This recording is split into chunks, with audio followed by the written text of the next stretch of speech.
Aleluia. É bom estarmos na casa do Senhor nesta noite. Amém? Meus amados, nós vamos tomar os nossos lugares e nós estamos estudando as cartas às igrejas da Ásia Menor. Estudámos já Éfeso, estudámos Mirna e hoje iremos estudar a carta à igreja de Pérgamo. Pérgamo era uma cidade imponente da altura, era a capital da Ásia. E eu trouxe algumas fotografias do pouco que resta e que não deixa dúvidas para a imponência desta cidade. Na fotografia que têm do lado esquerdo, por exemplo, tem o auditório de um anfiteatro. Conseguem ver quantas escadas estavam por ali acima? Aquilo é o que resta. Imaginemos quando estava tudo completo. Algo bastante imponente. Também trouxe aqui duas fotografias de dois espaços religiosos. A parte da frente é uma reconstrução do que seria o templo de Zeus e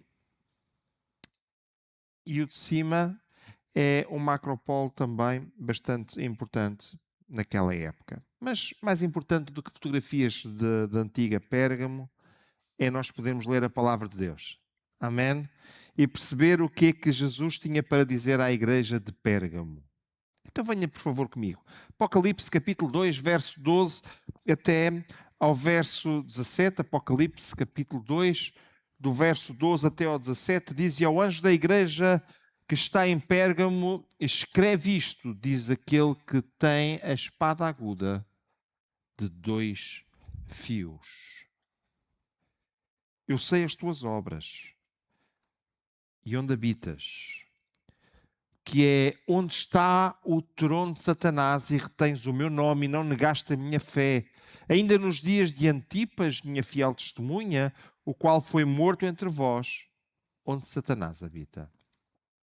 Mas umas poucas coisas tenho contra ti, porque tens lá os que seguem a doutrina de Balaão, o qual ensinava Balaque a lançar tropeços diante dos filhos de Israel, para que comessem dos sacrifícios de idolatria e se prostituíssem.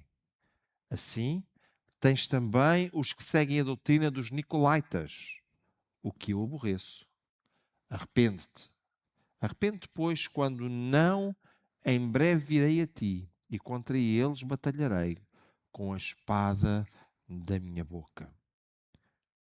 Quem tem ouvidos, ouça o que o Espírito diz às igrejas.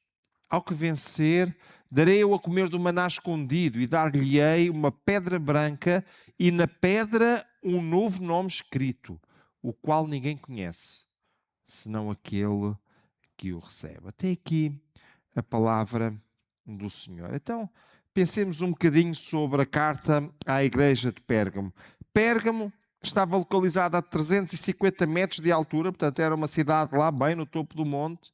Distava a cerca de 65 quilómetros de Esmirna e era um grande centro político, um grande centro cultural e um grande centro religioso.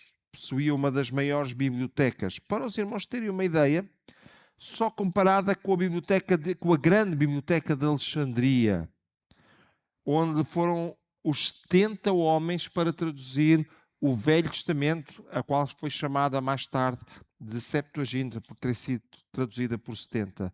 Esta biblioteca em Pérgamo tinha cerca de 200 mil rolos.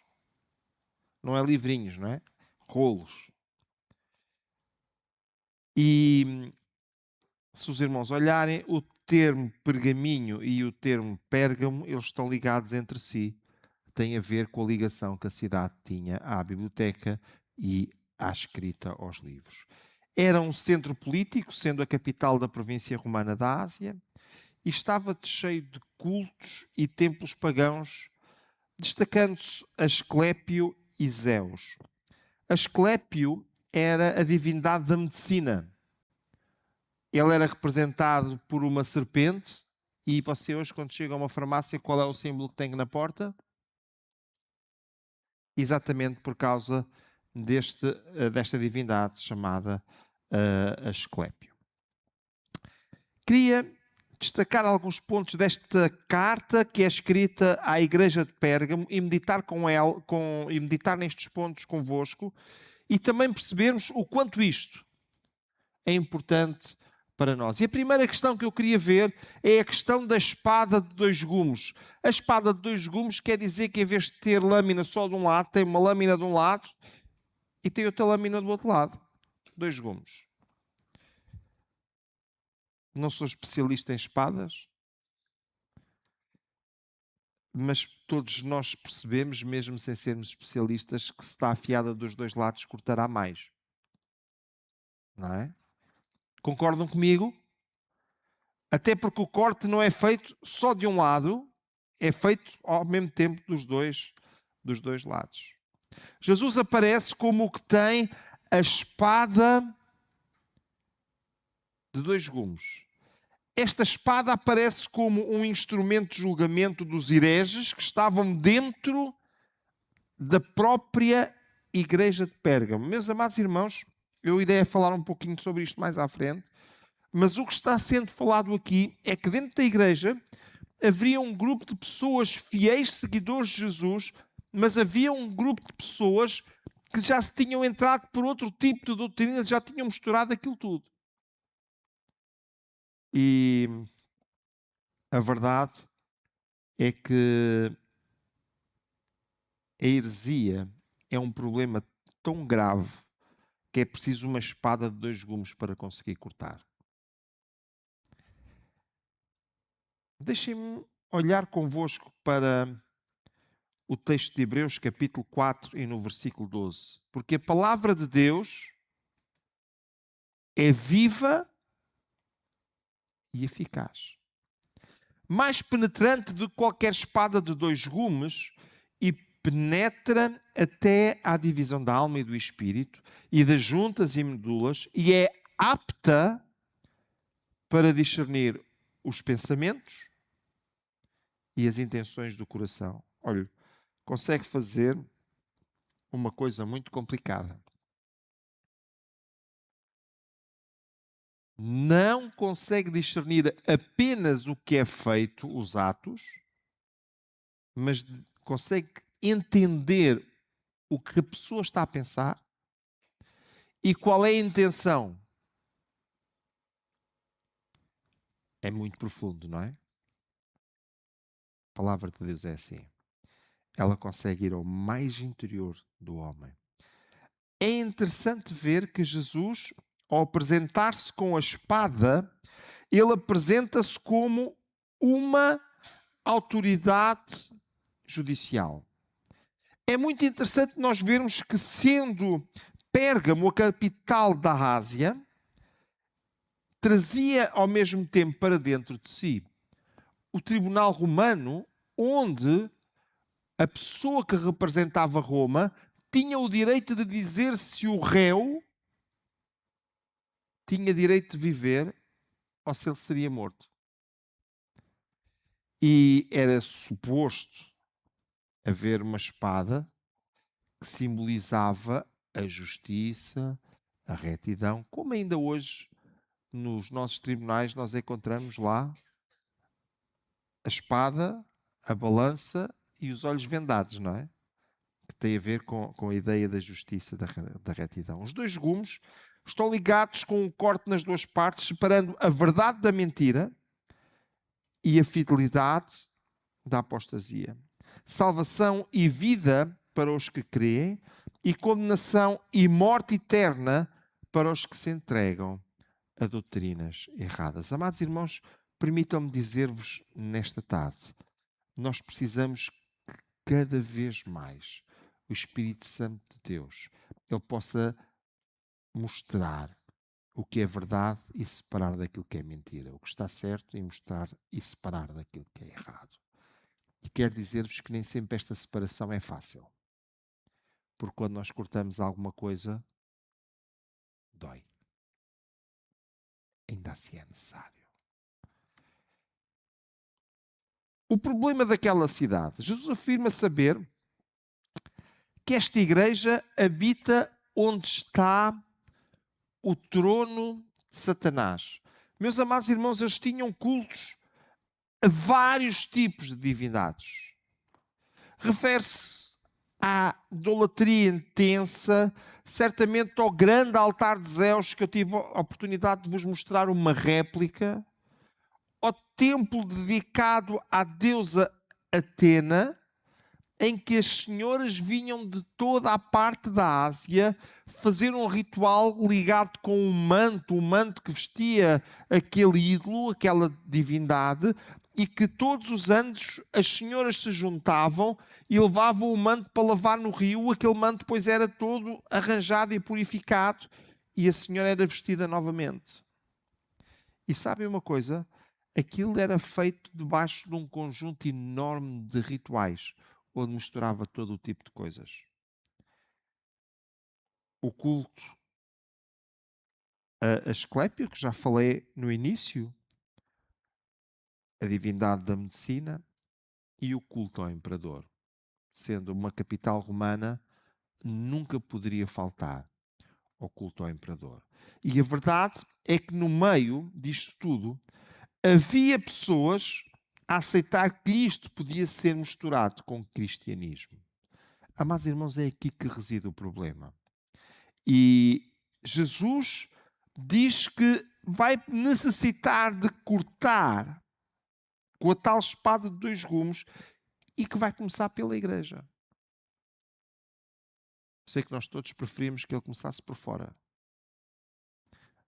Veja a primeira carta de Pedro comigo. Porque já é tempo que comece o julgamento pela casa de Deus. E se primeiro começa por nós, qual será o fim daqueles que são desobedientes ao Evangelho de Deus? Amados irmãos, muitas vezes nós achamos que nós estamos fora de qualquer tipo de julgamento. Eu quero dizer que o Senhor nos julga em cada dia, em cada momento.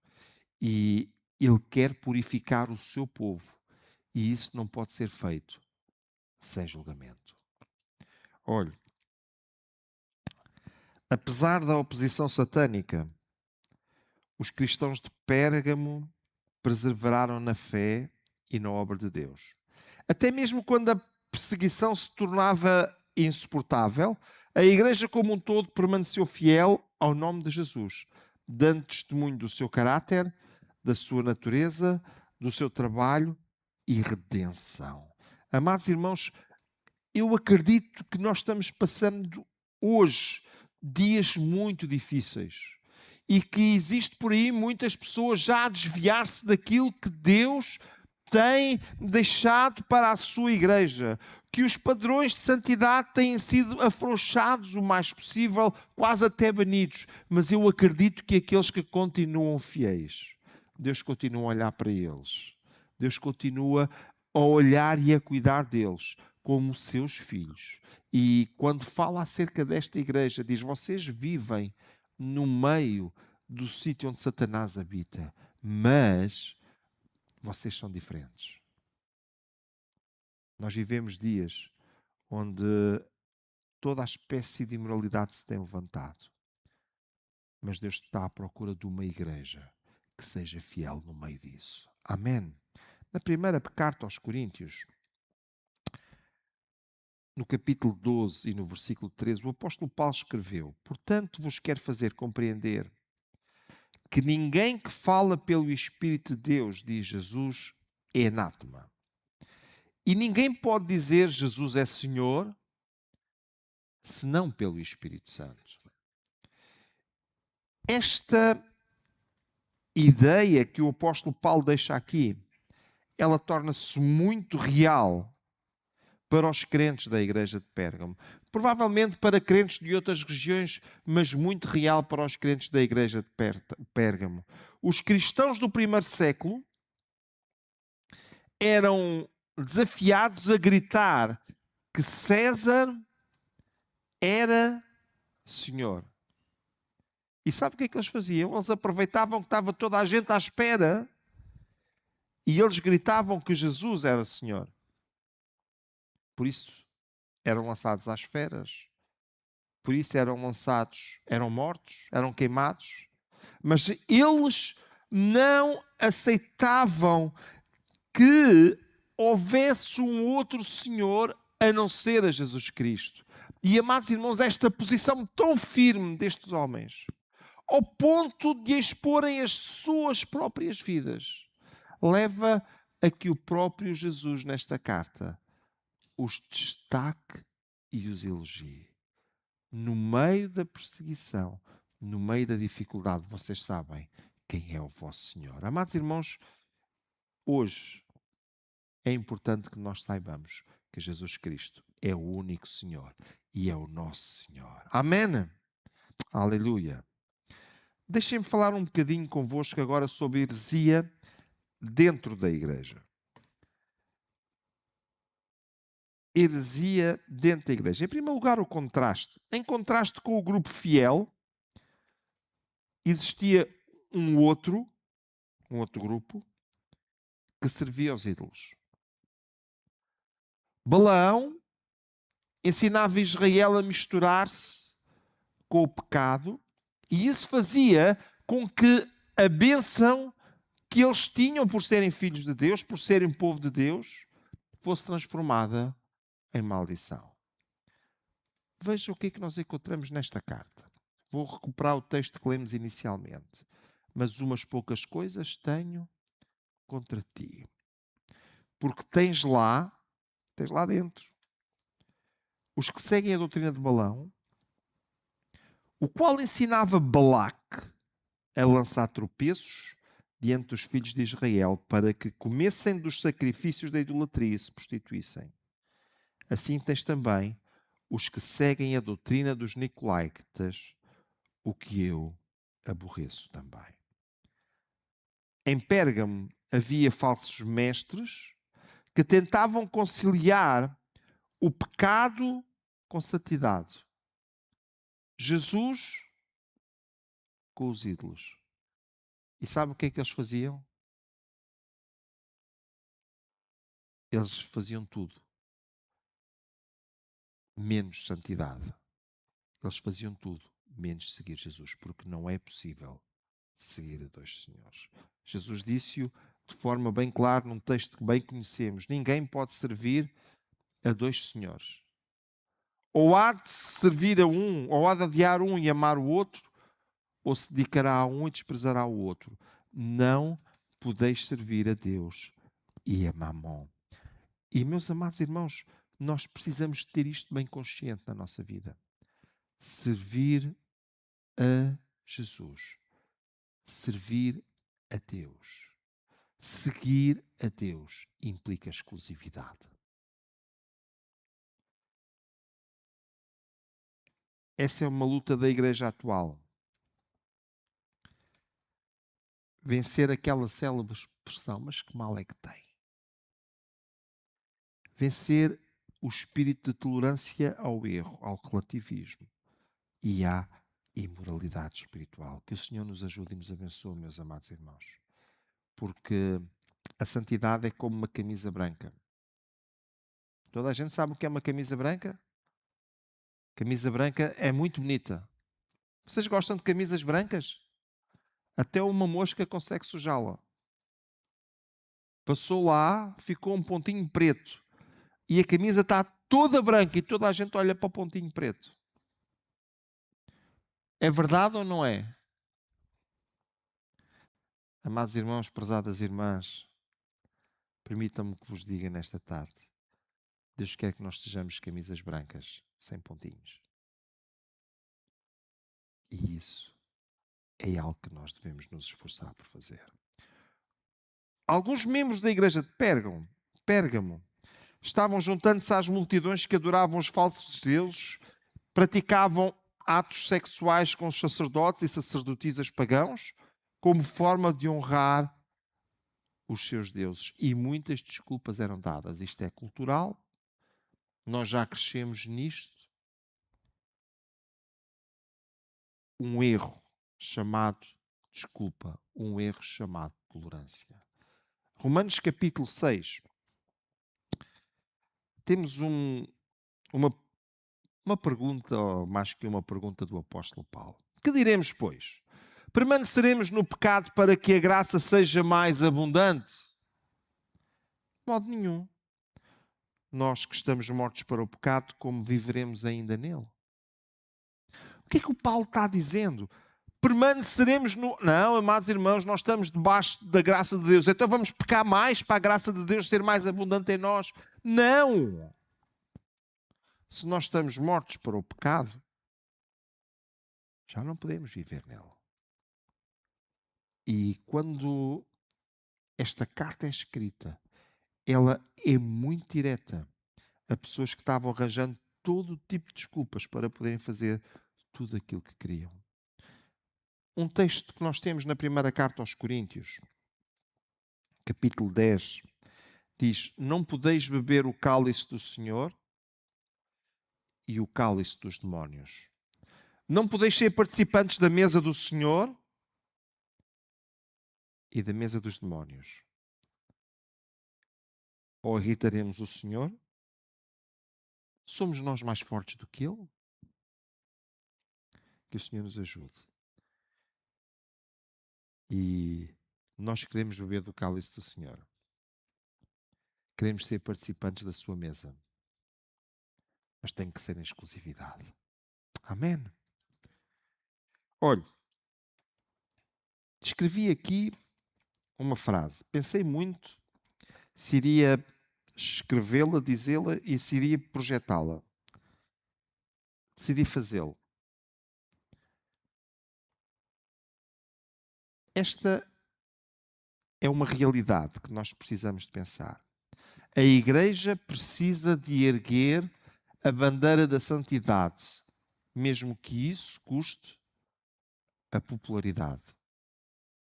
Muitas vezes nós dizemos, irmãos, mas isso nos dias de hoje, mas nos dias de hoje a palavra de Deus continua igual e não vai mudar. Não vai mudar.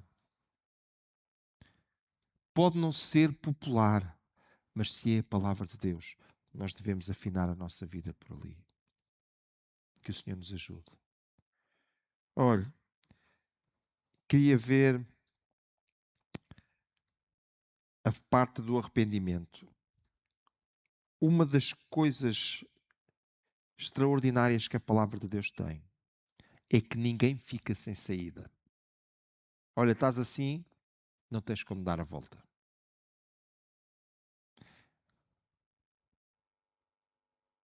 A palavra de Deus apresenta sempre um caminho de volta. Nem sempre o queremos trilhar. Nem sempre queremos caminhar, mas a palavra de Deus apresenta. Chama-se arrependimento. 2,16 diz lá: arrepende-te, pois. Quando não, em breve virei a ti e contra eles batalharei com a espada da minha boca. Em breve virei a ti, igreja, e contra esses que são hereges batalharei com a espada da minha boca. O arrependimento é o único caminho para evitar o julgamento de Deus. Amados irmãos, não é o caminho mais fácil, mas é o caminho eficaz. Amém? Jesus apresenta-se como o que batalha com a espada da sua boca contra o pecador. O único caminho é o arrependimento e a confiança na graça, na maravilhosa e infinita graça de Deus. Amém. Arrependimento implica uma mudança de atitude. Estou muito arrependido porque roubei, mas não vou devolver o que roubei. Arrependimento implica uma mudança de atitude. Arrependimento implica a percepção que Jesus não se agrada de ensinos permissivos quanto ao pecado. Sabem porquê que João Batista morreu, não sabem? Ele só disse a verdade. Mas por causa da verdade, o pescoço deixou de juntar a cabeça com o resto do corpo. Amados irmãos, prezadas irmãs, existe um conjunto enorme de pressões para que nós individualmente e a Igreja como um corpo comece a ser cada vez mais permissiva. E sabe o que é que isto vai levar? Vai levar a que cada vez nós estejamos mais afastados de Deus, de Sua Palavra e também da Sua presença. Que o Senhor nos ajude e nos abençoe. E que nós possamos ler a Sua Palavra, entendê-la e guardá-la no nosso coração. E, meus amados, não vamos esquecer que sempre que nós falhamos, mesmo quando já estamos muito longe, existe ainda um caminho que pode ser trilhado, chama-se arrependimento. E não vamos estar sozinhos, porque eu acredito que nesse caminho Deus derramará da sua tremenda graça, porque é ela que nos envolve e nos dá a possibilidade de chegar ao destino. Deixem-me concluir apresentando as duas coisas que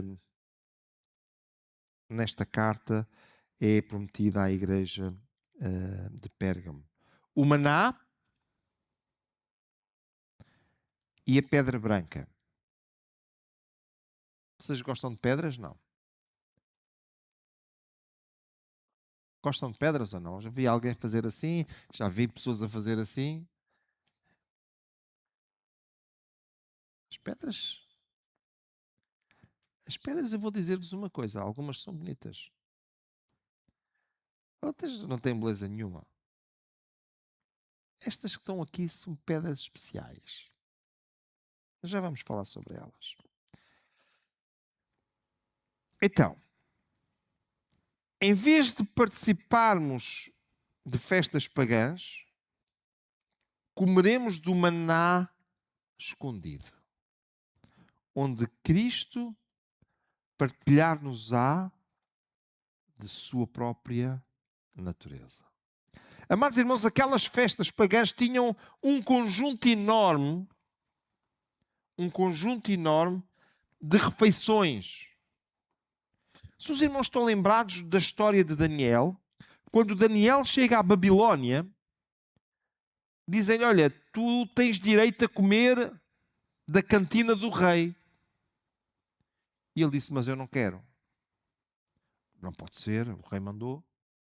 Não, eu não quero. Eu só quero legumes. Porquê?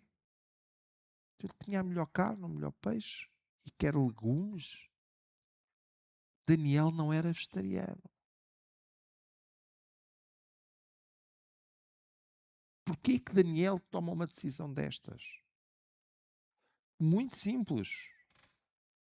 Todas as comidas que iam para a mesa do rei eram especiais e dentro desse caráter especial que elas tinham que passar primeiro pelo templo, onde os sacerdotes faziam um ritual, ofereciam aquela comida aos ídolos, ficavam com uma parte para eles e para os ídolos e o resto ia para a mesa do rei. Toda aquela comida, ela não era cozinhada sem passar pelos ídolos e sem ser oferecida aos ídolos. A carne era oferecida, o peixe era oferecido, mas era uma ofensa oferecer legumes. E Daniel diz, é isso que eu quero. E se não vai entrar lá no templo dos ídolos, é o que eu vou comer, porque eu confio no meu Deus. Amados irmãos, sabe que Daniel precisou ter uma fé muito grande. O aspecto dele estava à prova. A forma física dele estava à prova. E de certeza que não havia cálculos de calorias e de proteínas não havia lá um nutricionista a calcular nada. Mas Daniel confiava em Deus. Amém. Amados irmãos, eu quero dizer-vos uma coisa. Quantas vezes nós olhamos ao que está à nossa volta e o que nós mais precisamos é de confiar em Deus. Porque o seu alimento é maior, superior e é suficiente para nós. O maná é sempre uma referência à comunhão, mas ao mesmo tempo à dependência de Deus. O povo de Israel, enquanto esteve no deserto, eles precisavam de confiar em Deus todos os dias. Porque chegavam ao fim do dia, eles já não tinham mais que comer. Eles diziam, e amanhã? Olha, amanhã Deus vai te dar mais. Isto é confiança. Amados irmãos, nós precisamos de aprender a confiar em Deus. Veja, por favor, comigo o que é que encontramos no Evangelho de João, capítulo 6. E estas palavras referem-se à pessoa de Jesus. Eu sou o pão da vida. Podemos dizer novamente, eu sou o pão da vida. Amado irmão, você quando quiser comer, tem aqui bom alimento. Vossos pais comeram do maná no deserto e morreram. E eles achavam que aquela comida tinha sido o máximo. Mas eles morreram. Este é o pão que desce do céu para que o que dele comer não morra. Eu sou o pão vivo que desceu do céu. Se alguém comer desse pão, viverá para sempre. E o pão que eu der é a minha carne que eu darei pela vida do mundo. Eu sou o pão vivo que desceu do céu. Eu sou o vosso alimento. Amados irmãos, nós precisamos nos alimentar deste Jesus maravilhoso. Ele é o alimento que nós necessitamos para a nossa vida. E nós precisamos de confiar nisto em cada dia. Mas eu sei que vocês estão todos curiosos com a pedra e eu vou terminar com a pedra. Por favor, não saia do culto e não vá correr à procura de uma pedra, está bem? Há muitas aí na rua, mas não é importante. Está bom?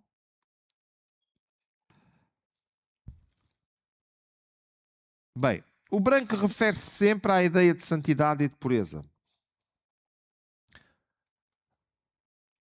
Na Antiguidade e no Império Romano, no mundo helenístico, quando as pessoas iam ao tribunal e eram absolvidas, elas ficavam à espera da resposta.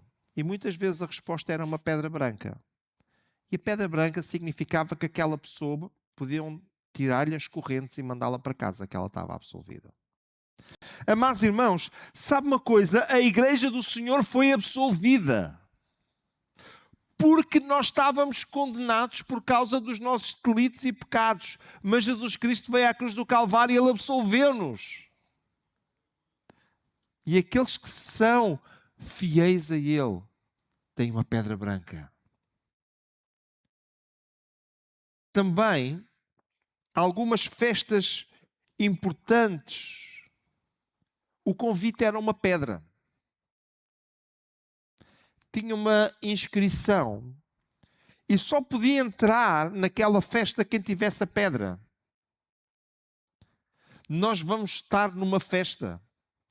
Porque o nosso Salvador vai dar uma festa muito grande um dia destes. E a Igreja do Senhor está convidada. Você vai ter a pedra.